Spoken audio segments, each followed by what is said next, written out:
శివాజీ మహారాజ్ భక్తి ఎంత గొప్పదంటే ఆయన రోజురోజుకు ఇక్కడి దైవత్వంలో లీనమైపోయారు. ముఖ్యంగా శ్రీ భ్రమరాంబిక అమ్మవారి శక్తి ఆయనను పూర్తిగా ఆకర్షించింది.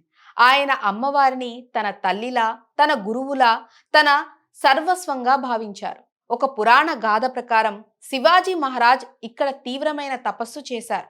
అమ్మవారిపై ఉన్న భక్తితో ఆయన ఎంతలా ఉద్వేగానికి లోనయ్యారంటే తన తలను తానే ఖండించుకొని అమ్మవారి పాదాల చెంత కమల పూజగా సమర్పించాలని నిర్ణయించుకున్నారు. ఒక చేతిలో కత్తి పట్టుకొని తన శిరస్సును ఖండించటానికి సిద్ధపడ్డారు. సరిగ్గా ఆ క్షణంలో భ్రమరాంబికాదేవి ప్రత్యక్షమైందని చెప్తారు.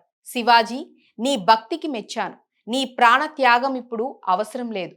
హిందూ ధర్మ రక్షణ కోసం, దేశం కోసం నీ అవసరం ఇంకా ఉంది అని ఆశీర్వదించింది. ఆయనకు ఒక దివ్యమైన ఖడ్గాన్ని ప్రసాదించిందని ఒక ప్రగాఢమైన నమ్మకం భక్తుల్లో ఉంది. ఆ ఖడ్గంతోనే ఆయన మొఘల్ సామ్రాజ్యాన్ని జయించారని, శత్రువుల గుండెల్లో భయం పుట్టించారని చెప్తారు.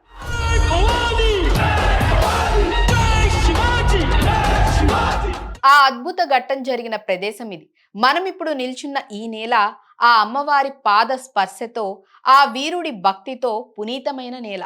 ఊహించుకోండి, సరిగ్గా 350 ఏళ్ల క్రితం ఇక్కడ ఎలాంటి వాతావరణం ఉండి ఉంటుందో. అడవి మధ్యలో దీపపు కాంతుల్లో శివాజీ మహారాజ్ అమ్మవారిని ఆరాధిస్తుంటే ఆ దృశ్యం ఎంత అద్భుతంగా ఉండి ఉంటుందో కదా.